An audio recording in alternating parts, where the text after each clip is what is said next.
Hello class, my name is Celestino Luis. This is my cultural competence reflection video. My professor is Miss Tanya Mooney, and my class is EDU-330 or social justice. To begin with, what does it mean to be culturally competent? To be culturally competent, it is able to accept, respect, and celebrate different cultures that are not the same as our own. As educators, it is our job to ensure that social justice of everyone around and to make sure everyone feels respected in our classrooms. This also means living our lives in front of our students and even in our personal lives, ensuring that everyone feels respected and setting a good example for our students. The goal is to lower the achievement gap, lower bullying, lower absences, and raising the educational standards for our students and raising their educational success.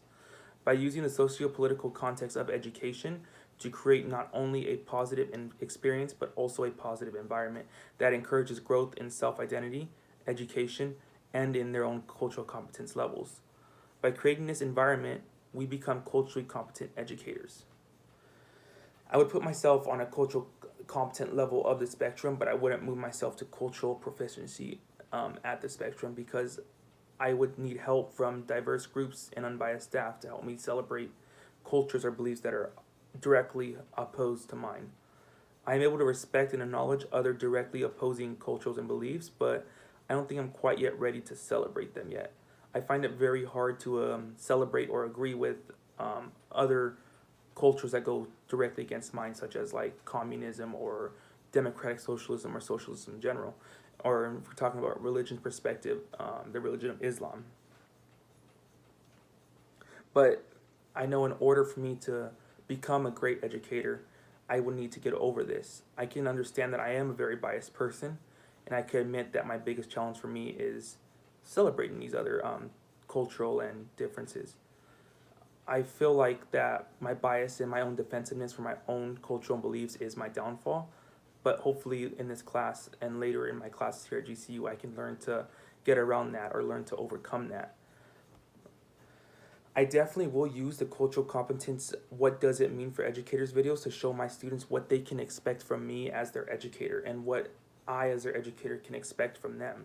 I want to be able to create a diverse and cultural acceptance and competent in my classroom environment so that every student feels equally involved, equally accepted, and they can all feel equally that they can impose their own opinion and cultural belief on my content and in general in my class.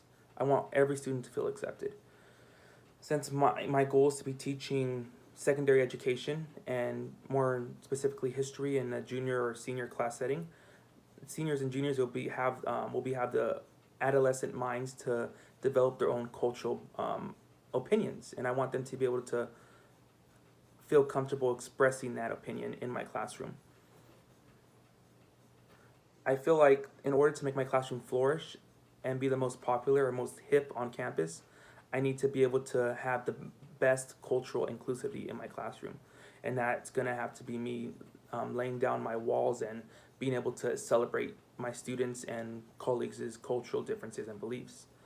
I feel that a cultural inclusive classroom can not only flourish a supportive system and emotional and mental and physical health and safety of all students, but it can also boost education wise as well, educational success.